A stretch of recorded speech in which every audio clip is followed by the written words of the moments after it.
नमस्कार, मी सध्या आहे भाईंदर पूर्व आणि पश्चिमेला जोडणाऱ्या उड्डाणपुलावर। काही वेळापूर्वी या ठिकाणी माझ्या पाठीमागे बघू शकता मोठ्या प्रमाणात लोकांची गर्दी आहे आणि या ठिकाणी एक अपघात झालेला आहे। आणि या ठिकाणी हा जो ट्रक आहे, या ट्रक खाली येऊन एका दुचाकी स्वाराचा मृत्यू झालेला आहे, जागेवरच त्याचा जीव गेलेला आहे। या ट्रकच्या पाठीमागच्या चाकाखाली येऊन या दुचाकी स्वाराचा मृत्यू झालाय। अत्यंत दुर्दैवी जागेवर त्याचा मृत्यू झालेला आहे। मीरा भाईंदर शहरातील गेल्या 1 महिन्यातील ही तिसरी घटना आहे। सुरुवातीला एका ट्रक खाली 2 दाम्पत्याचा मृत्यू झाला, त्यानंतर काश्मीराला नीलकमल नाक्याला एका 11 वर्षीय मुलाचा मृत्यू झाला आणि आज या ठिकाणी एका तरुणाचा मृत्यू झालेला आहे। मीरा भाईंदर शहरामध्ये या ट्रकमुळे गेल्या 1 महिन्यात 4 बळी गेलेले आहेत। ही घटना काही नवीन नाही। मीरा भाईंदर शहरामध्ये आता नागरिकांचा जीव हा स्वस्थ झालेला आहे। नागरिकांना रस्त्यावरून फिरायला आता कुठल्याच प्रकारची सुरक्षा राहिलेली नाहीये। ट्रकच्या खाली येऊन लोकांचा मृत्यू होत आहे। माझ्या पाठीमागे बघू शकता, या ठिकाणी हा जो रोड आहे हा सरळ त्या ठिकाणी मीरा रोड वेस्ट जो आहे तिकडे जातोय। त्या ठिकाणी भरणीचं काम सुरू आहे। गेल्या अनेक महिन्यांपासून या ठिकाणी भरणीचं काम होत आहे आणि मोठ्या प्रमाणात मीरा भाईंदर शहरामध्ये मोठे ट्रक्स या ठिकाणी येत आहे। याच्यावर कुठल्याही प्रकारचं वाहतूक विभागाचं, महापालिकेचं, महसूल विभागाचं कुठल्याही प्रकारचं नियंत्रण नसल्यामुळे या ठिकाणी मीरा भाईंदरच्या लोकांना जीव गमवावा लागत आहे। आज देखील एका तरुणाने अशाच प्रकारे या डंपर खाली येऊन जीव गमावला आहे आणि याचं कुठे ना कुठे अंकुश लावण्यास आपलं मीरा भाईंदर महानगरपालिकेचं पोलीस प्रशासन असेल, मीरा भाईंदरचं पालिका प्रशासन असेल किंवा जिल्हाधिकाऱ्यांचा महसूल विभाग असेल, या सर्वांमुळे कुठे ना कुठे नागरिकांना किंमत मोजावी लागत आहे। आपण मात्र या घटना काही कमी होत नाहीयेत। मैं काम करता था जेप्टो में, फाटक के पास जेप्टो है और राइडर था। अभी हम लोग को मालूम पड़ा तो हम लोग भी दौड़ के आए देखने के लिए क्या हुआ। अभी ऑन द स्पॉट खत्म हो चुका है वो। आपके साथ ही काम करता था? हमारे भी आगे स्टोर है, उधर काम करता है। उसका नाम कहाँ रहता था? गुड्डू नाम है, उधर ही रहता था। और ये राइडर था, मतलब डिलीवरी पहुंचाने का। डिलीवरी बॉय था। हाँ, डिलीवरी बॉय। कौन सी कंपनी में काम करता था? जेप्टो। जेप्टो में काम करता था। आपको इस घटना के बारे में कैसे पता चला? हमें कॉल आया हमारे दोस्त का कि ऐसा ऐसा हो गया है, फटक से पहुंचो। तो हमारे स्टोर से सब लड़के लोग आए थे। अभी ये कहाँ जा रहा था डिलीवरी लेके, मालूम आपको? ये अभी उधर स्टोर पे मालूम पड़ेगा। काय म्हणणार आपण? मीरा भाईंदर शहरात लगातार एक तिसरा ऍक्सिडेंट आहे, तर गुरु काय म्हणणार आपण? मीरा भाईंदर शहरात ही चौथी घटना आहे आणि खूप दुर्दैवी घटना आहे आणि वारंवार ऍक्सिडेंट होत आहेत ट्रक खाली, आरएमसी प्लांटच्या गाड्या खाली।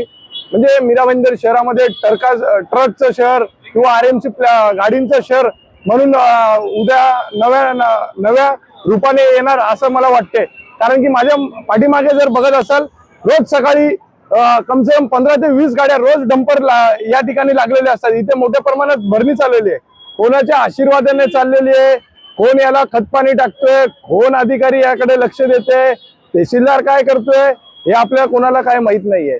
हे फक्त मनमानी कारभार या शहरामध्ये चाललेला आहे आणि याच्या विरुद्ध आम्ही आवाज उठवलं, आम्ही पत्रव्यवहार केले, चुकीचे उत्तर आम्हाला या ठिकाणी देण्यात येतो। आज भाईंदर पश्चिमच्या फ्लायओव्हरवर एका तरुण युवा मुलाचा ट्रक खाली येऊन दुर्दैवी मृत्यू झाला। याला जबाबदार कोण? हा ट्रकचा मालक कोण आहे? या ट्रक ड्रायव्हर कडे जर बघा, जो डंपर आहे, जो हा ट्रक आहे, त्याला नंबर प्लेट सुद्धा नाहीये। म्हणजे इकडचे पोलीस प्रशासन काय करते? ट्रॅफिक विभाग, वाहतूक विभाग क्या कहेंगे? आज यहाँ पे फिर एक बार एक हादसा हो चुका है, एक लोग की जान गई है ट्रक के नीचे आकर। मीरा भाईंदर में जो ये डंपर बर्निंग हो रही है, डंपर से ये सबके परिवार में जिनके छोटे बच्चे हैं उनके मन में एक भय रहता है कि बच्चा नीचे जा रहा है, वापस आएगा कि नहीं आएगा। मैं महेश्वरी भवन रोड पे रहता हूँ। आज सुबह मैंने सोशल मीडिया पे एक वीडियो डाला है, जो डंपर किस तरह से आ रहे हैं और यहाँ पे नया सीसी रोड बना, उसकी हालत देखिए, जैसे ग्रामीण का रोड हो वैसा है। ये अवैध भरनी, पूरी तरह से अवैध भरनी हो रही है, पर इस पे कोई अंकुश नहीं है। यहाँ का प्रशासन, यहाँ का पुलिस प्रशासन सब शांत बैठे, किस वजह से शांत बैठे वो भगवान जाने। पर यहाँ पे जो जनहानि हो रही है उसका जवाबदार कौन है? उस जनहानि की भरपाई कौन करेगा? पुलिस तो यहाँ पे प्रशासन बोल देगी खेत वेत कर देंगे, पर जिनके घर का चिराग गया है उनके घर का हालचाल पूछ के आइए कि उनके घर पे क्या बीत रही है। आपको आपके जो यहाँ के रहवासी उनको क्या किस तरह की तकलीफ हो रही है, और इस विषय में आपने आमदार जी के, जो आमदार है हमारे यहाँ के नरेंद्र मेहता जी, उनके निर्देशन में आपने ये लाया था ये सारी समस्या? हम पहले आमदार गीता जैन के पास भी गए थे, अभी वर्तमान आमदार नरेंद्र मेहता जी के पास भी गए थे। सिर्फ वहाँ पे आश्वासन मिलता है कि बंद हो जाएगा, थोड़े 2-4 दिन बंद रहता है, वापस से चालू हो जाता है। जो डंपर जाते हैं तो तिरुपति हाइट, अन्नपूर्णा एक्वेरियस, वगैरह बिल्डिंग हिलती है थ्रू डंपर की वजह से। इसकी कई बार शिकायत की पर कोई उस पर बंदिश नहीं है। इससे पहले भी आप लोग ने डंपर रोको, हम लोगों ने आंदोलन किया था, हम लोगों ने 2 बार आंदोलन किया, करीबन 100 डंपर रोके हुए थे, पर वो राजनेताओं के कारण फेल हो गए। राजनेता है यहाँ के, जो अधिकतर कॉन्ट्रैक्टर राजनेता ही है। क्या लगता है इसमें यहाँ की पालिका प्रशासन, पुलिस प्रशासन और जो आप नेताओं पे आरोप लगा रहे हैं, इनकी मिलीभगत से ही शुरू है? सबों की मिली भगत के बगैर ये काम बिल्कुल होने नहीं है। बारिश में कहीं भी ऑल ओवर वर्ल्ड में बननी बंद होती है, पर मीरा भाईंदर शहर ही ऐसा है कि फुल बारिश में भी यहाँ पे 50-50, 100 डंपर आ रहे थे और भरनी हो रही थी। इन सब डंपर वालों का आपको क्या क्या तकलीफ होती है, क्या समस्या? मेरी नए पुलिस आयुक्त सीपी निकेत जोशी जी से मेरी ये अपील है कि वो इस पे सख्त एक्शन ले और इसको तुरंत बंद कराए, कि उनसे ही आस बसी है, बाकी तो सबके पास गए, हम फेल हो गए।